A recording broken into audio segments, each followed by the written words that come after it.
Paramashivoham Om Nithyananda Paramashivoham Om Nithyananda Paramashivoham Om Nithyananda Paramashivoham Om Nithyananda Paramashivoham Om Nithyananda Paramashivoham Om Nithyananda Paramashivoham Om Nithyananda Paramashivoham Om Nithyananda Paramashivoham Om Nithyananda Paramashivoham Om Nithyananda Paramashivoham Om Nithyananda Paramashivoham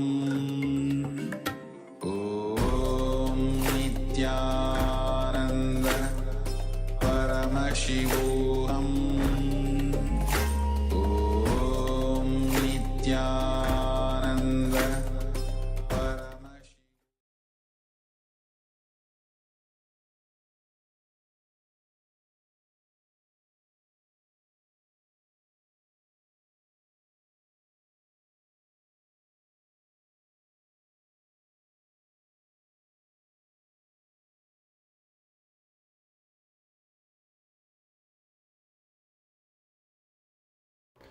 Yes, so now you may all relax and slowly you can remove the eye band.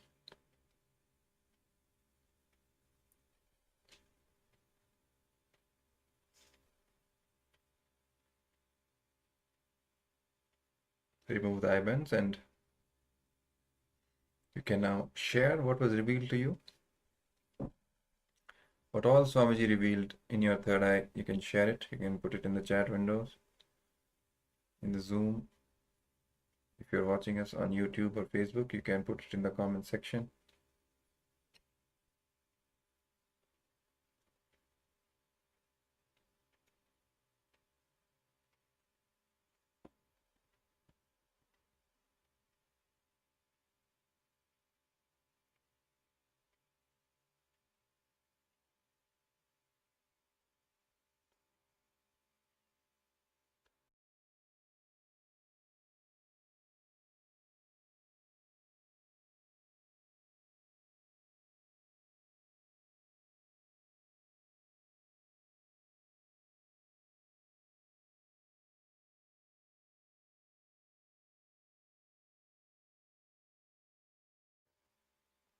Yes, requesting all the participants to put in the chat what all you saw in the third eye.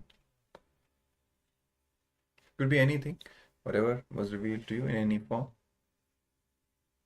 Yes, Ma Xiaohu shares flowers and seaside. Thank you very much for sharing, Ma. Anyone else? Yes, so requesting Ma Lichika and Ma Alice, if you've taken part in this power manifestation round, please let us know what was revealed to you in your third eye. And also requesting the other participants. So we have Shu Weiping, we have Ma Suganyana and Ma Kaylee Wang. If you're with us, please switch on your camera and be visible within the game. Sorry, within the frame of the camera. Yes, Ma Alice writes puzzle and wood blocks. Yes, thank you very much for sharing, Ma.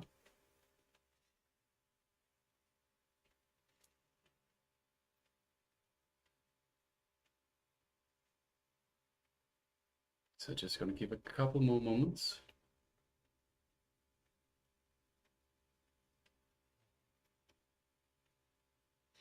All right. So let's now display the picture for all of you so that you can see it for yourself.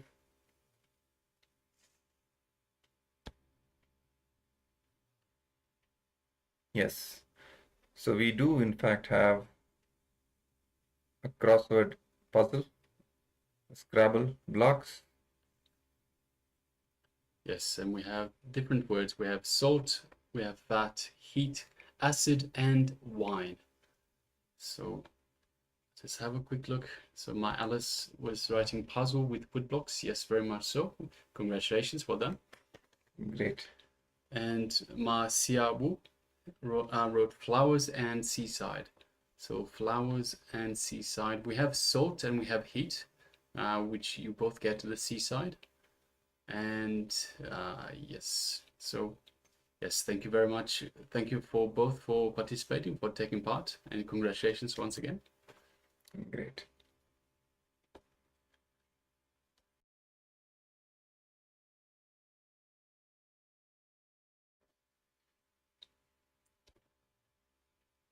All right, so now we'll be moving on to the next segment in our program. So the next segment is going to be Jnana, another Jnana segment, where we'll be having the revelations from the Supreme Pontiff of Hinduism on the topic of establishing yourself in surrender. How to establish ourselves in the state of surrender. So let's now come to the space of listening.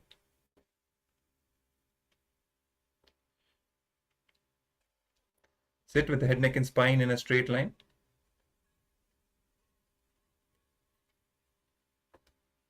And let's be ready to watch this revelation.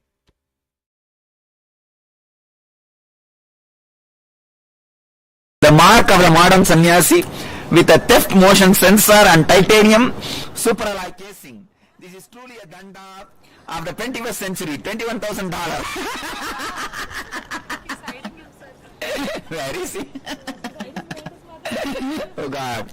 Royal staff, gold plating, rubies and emeralds, platinum head, the best way to show off your wealth and status. Sannyasi shop is not responsible for the absence of wealth and status after purchase. $400,000. Security. No sannyasi should sleep unguarded with articles worth many thousands of dollars. Check out our new security system, motion sensor, sound alarm, and many more gadgets to ensure your possessions safely. $30,000. Antique king. Leather wrapping, ivory studs, the luxury danda that beats any other. $30,000. Kalpamaru, the wish-fulfilling danda, is equipped with a mini drinks cooler, lighter facilities, cigarette storage, and much more. $45,000. That's Skymal books, the effect of engram of that. In the flight, there is a Skymal magazine. Healing danda. As its base is, it conceals a medicine chest and an aromatherapy generator to heal any illness. $30,000. Oh God, that's all. Wow, billion does lot. Grihastha soup. And that says, I hate sannyasis. Two famous sannyasi for your liking. Want to go to a friend's party without looking like an idiot. The Grihastha soup is an answer. Law natural city. Dweller suit with secret compartments for gandas, commandables, and other incriminating items.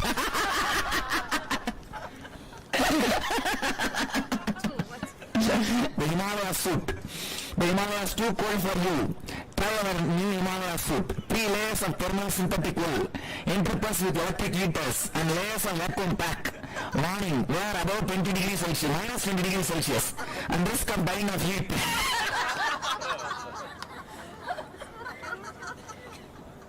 and edibles, ready-made meal packs. The only solution to starvation, ready-made meal packs. Drop a sachet into the kamandalu, then bring to boil. Oh God! My recipe. And then bring to boil and serve. Available in 6 flavors. Cheese, garlic, balls in hot sauce, double fried chips, McDonald's burger, chili mushroom, Manchurian, Rambi Ramisu. Ram, Biramisu and Kurkure Masa mix up. Especially made for brahmacharis. Tapas LSD. Wow. Trouble with concentration. I want your friends to be amazed at your concentration skills. Take Tapas LSD. One dose can isolate you from the world and draw you into yourself. When you awake, your friends will be gaping in amazement. $10,000. Not to be used within 3 miles of a policeman. God, what creative these guys became. He's telling I'll take a printout and give. I can't give this. I said this is original on pencil. You give it today. Hey, create a good shop. It will be really nice. Kalpatav Danda. And he has put a light, fan, cigar smoker, liquor box, shower, everything in the Kalpatav Danda. Titanium Danda. Royal staff. Antique king.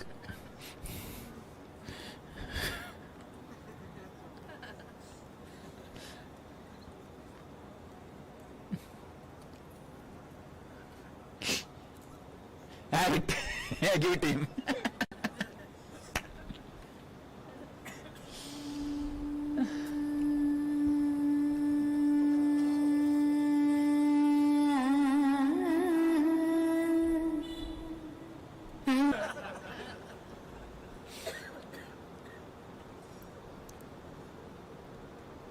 Vivekananda was sitting one day in the banks of Ganga in Calcutta. One lady, old lady, got washed away in the water. She was shouting, "Save me, save me." Vivekananda said, he was sitting with his swamis, brahmacharis. Whoever jumps and saves her, whether you save or get washed, I'll give you enlightenment. 12 fellows jumped.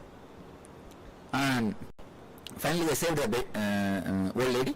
And all 12 came out. He gave sannyas to all 12 of them immediately in half an hour. He gave them sannyas, and that all 12 became the first circle of his sangha. In the 12, I think 4 or 5 became successors, presidents of Ramakrishna Mission. He immediately gave them sannyas. He said, "You guys are much more worthy of sannyas." One lady gave sannyas to 12 people.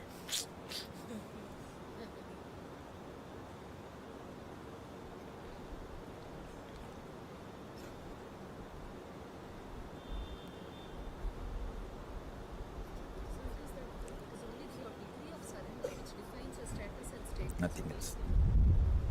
Degree of surrender, that's all. Maintaining surrender, that's what.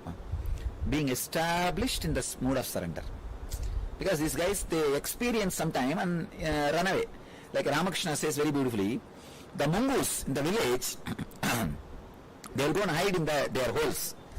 These village kids, to catch them, they will tie a rope in their tail and put a brick. Even if they go and hide, they will pull the rope and get them out of the hole. Same way, your engrams are like that stones. Attachment is a rope. Even if you go and experience surrender, that can just pull you out. That only you should take care.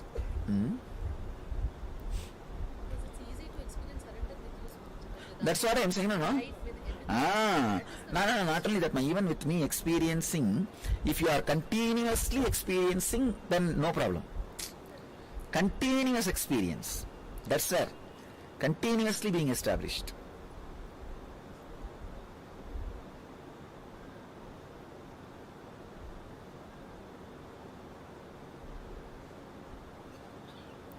Without, you see, when you are not having surrender, suddenly you will start judging my movements.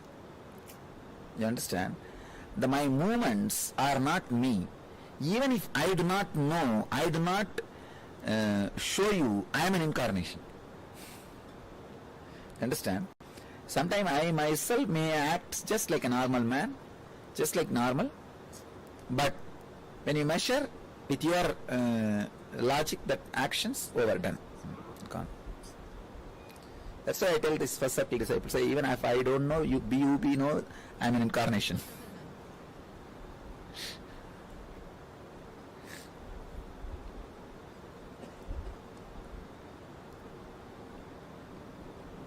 Do the scheduling. There was on the way one family who Huh? I didn't believe at all it will be open.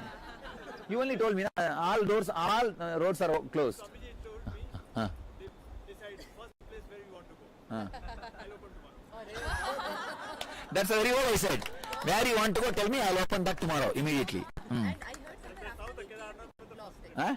Kedarnath was where Swamiji want to go Kedarnath first. I said, all right, go. After we came from Kedarnath, apparently it got And the day Swamiji landed in Rishikesh, rain stopped that day. and as soon as we started, it started raining. ஏன்னா 4 நாளைக்கு திறக்கான்னு சொன்னாங்கப்பா யமுனோத்ரி கங்கோத்ரி எல்லா ரூட்டும் Manishananda you told me 15 days at least it will take. Even the first road he said it will take 4 days. I said nothing doing, tomorrow it will open. You plan and I told tomorrow where you want to go, you just show me. Actually I told him to bring the map and he brought the map. I just put my hand, it's all open. Now you block, now you book. Climate Guru Swamiji, no guru in the world can do this. No, actually he showed me where the blockage, Swamiji, where it's all black and where you are supposed to go. I put my hand and it's all open. Now plan for it, all blocks are removed. Go over. Swamiji, the hotel fellow is telling, it cannot be believed. It is Sakshat, I mean, really, he himself has come that way to that. What is there? You see, nature respects us. When we respect nature, we are the most ecological group who never disturb Ganga, Himalayas, who come happily and celebrate and go back. So nature respects us, that's all.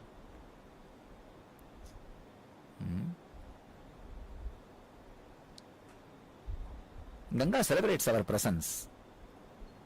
Himalaya celebrates our presence. He wants us here, Himaraja.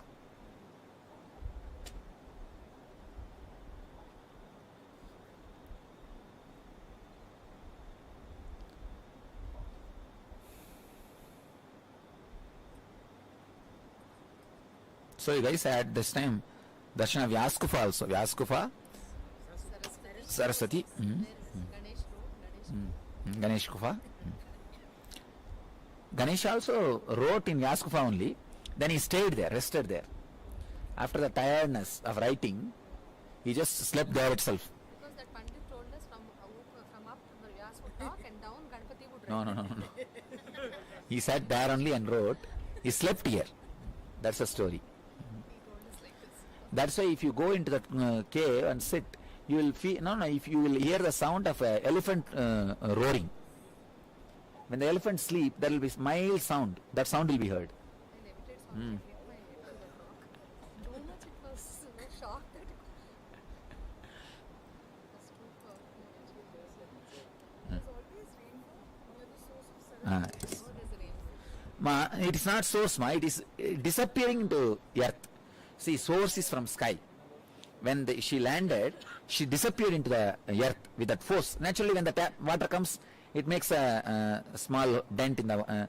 So it went so deep, and then after that, it hitting the stones below, it came back and started flowing. That U part is Saraswati. That out part is Ganga.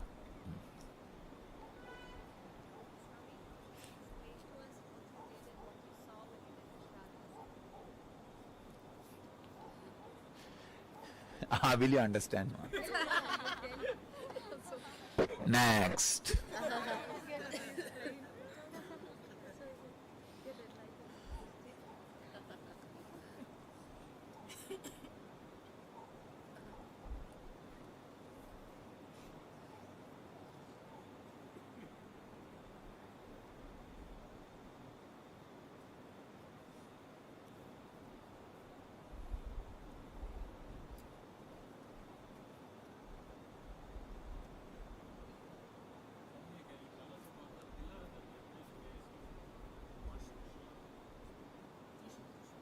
Trishul.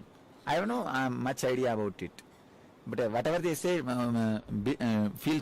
seems to be believable, because that way it is standing but it is shaking. Really, I am surprised, because if it is installed strongly, it cannot shake, and if it is shaking, how long it can be standing? It is standing. At least last 10 years I have seen it standing. 1999 I have seen, and 1995 I have seen twice. So from 95 now 15 years. I don't know. That may not be true, but its standing is really surprising. And it is heavy, that heavy. If it is installed nicely, it will not shake. If it is not installed, it will not stand. Is it not? And how technically they managed both, we don't know.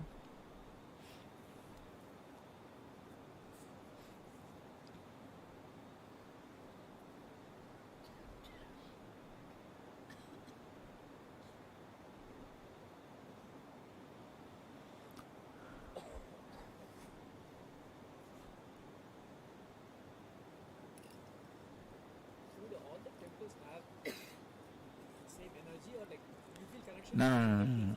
You see, it's like a masters. If they have left the body, then it will be energy. Otherwise, it's all just a place of worship. This is more a place of worship, not energy center. Place of worship. But even there, you can feel connected. It's not wrong, because many people would have worshipped those thoughts are culminated, and it's there. You see.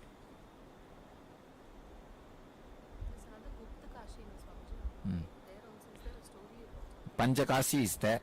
Panchakashi, Panchaprayag, Panchakedar, Panchabadri is here in the Himalayas. Panchaprayag is Devaprayag, Rudraprayag, Vishnuprayag, Sonprayag, Karnaprayag, and Nandaprayag. Actually, then one should be missing. One should be reduced. I don't know which is Panchaprayag. In the 6, some 5 is Panchaprayag. Same way Panchabadri, Panchakedar, Panchakashi.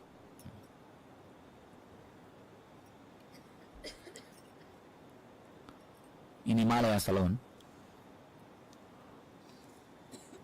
In all over India, 12 Jyotirlinga and 12 Prayagas are there.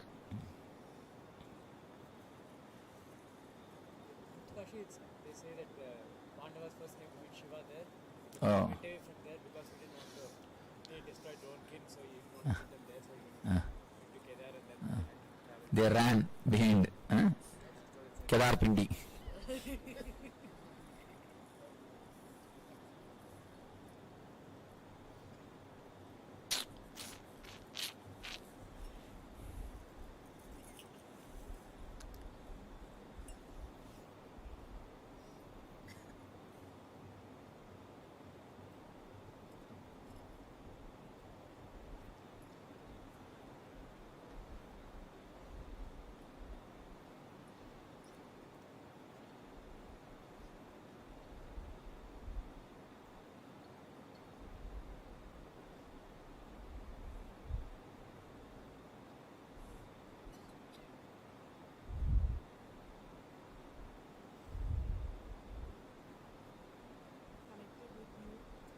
Yes. Then where else it will be connected? No, whether I am in the physical body or not, whether you are in the physical body or not, connection is eternal.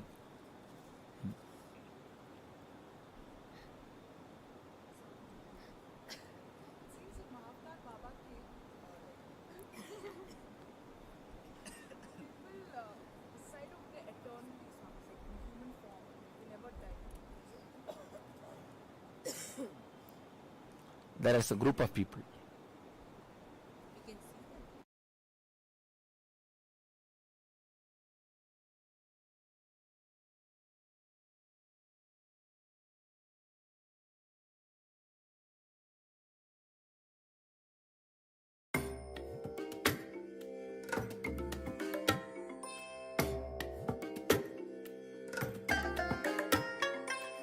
bless you all.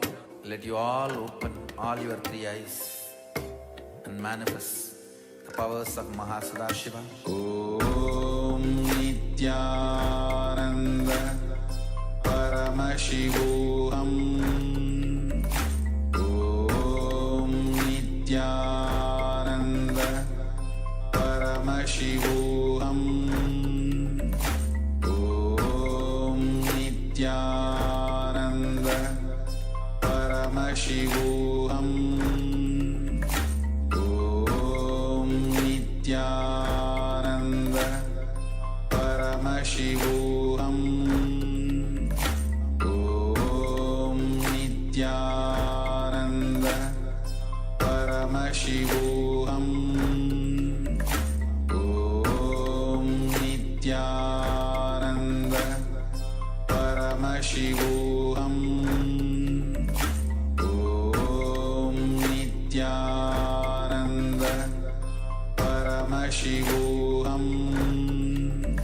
Om Nithyananda Paramashivoham. Om Nithyananda Paramashivoham. Om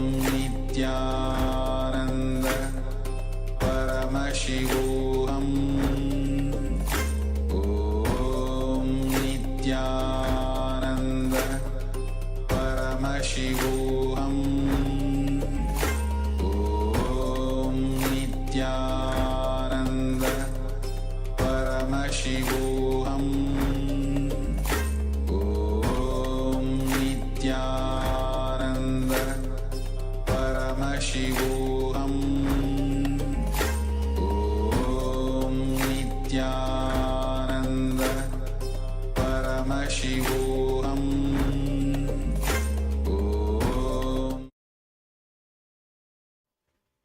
Yes, Nithyanandam, and welcome back to all the participants. And yes, today, until now, we are learning about Bhakti, devotion, and how devotion is literally the best thing that you can receive from Paramashiva, from Swamiji, even more than enlightenment itself. Because devotion is literally the ultimate experience of life. It is your connection with the divine, and it'll just make your entire life so beautiful, and it's a bridge to the divine with which you will start to manifest extraordinary experiences, and the feeling connection, the sacred sentiments with the divine love will, you'll be able to experience that, which is extraordinary. Devotion, somebody says, Bhakti is much even better than enlightenment itself. And today we are learning about that and how to experience devotion in our lives. And now we have learned about surrender, how to surrender to the divine. And there are different misconceptions about surrender. We don't surrender from a powerless space because we feel that we are not able to handle life or whatever, but surrender is always from a powerful context that we just hand over the everything in our lives to the divine, and this surrender makes us more powerful. It raises our consciousness, and somebody has taught us about the importance of surrender. Now we'll just be going over a short verse from the Bhagavad Gita where Krishna gives Bhagavan Sri Krishna gives a message to all the seekers, and that is through this message Bhagavan Krishna tells all the seekers that should be complete, to drop everything and surrender unto him. Mamekam Sharanam Vraja. That is the only and the final solution. So it's a very simple verse, but that needs to be internalized deeply by all of us. So maybe you can just write it down a few times in your notebook, and as you do so, contemplate on this meaning. So just take a few moments, write that verse and the message down, and contemplate on that, on the essence of surrender. I'll be showing the verse in just a moment. You can have your notebook and pen ready, and internalize what is surrender. How can we bring surrender in our lives?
Yes.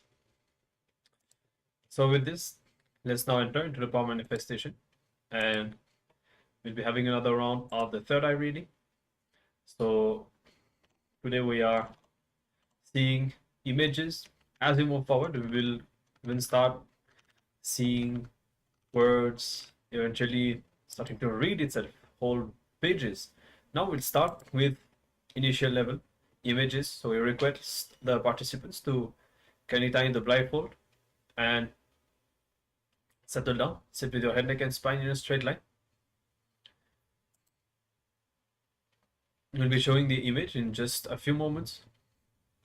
So make sure that you are ready. Cover your eyes and bring your awareness to the third eye. Chant the Mahavakya. Om Nithyananda Paramashivoham. Connect to Swamiji in the space of oneness inside you. So we'll now be showing the image on the screen. You can start seeing through the third eye. Just continuously remember, anything that is shown to you through the third eye is shown to you by Paramashiva, by Swamiji. So continuously surrender, intensify your surrender, and let's manifest this power of the third eye reading.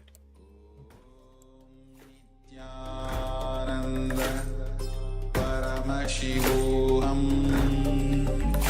Om Nithyananda Paramashivoham Om Nithyananda Paramashivoham Om Nithyananda Paramashivoham Om Nithyananda Paramashivoham Om Nithyananda Paramashivoham Om Nithyananda Paramashivoham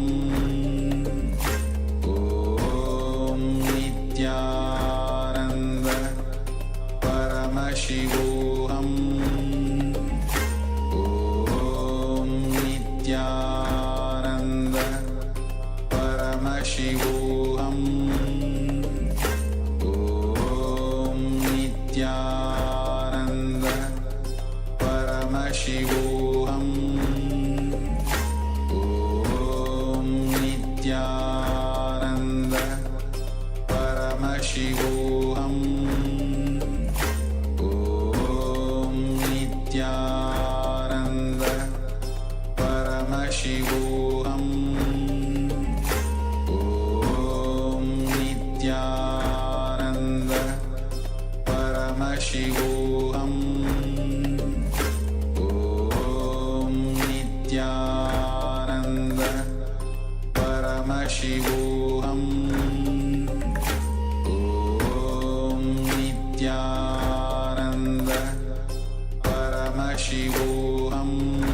Paramashivoham Om Nithyananda Paramashivoham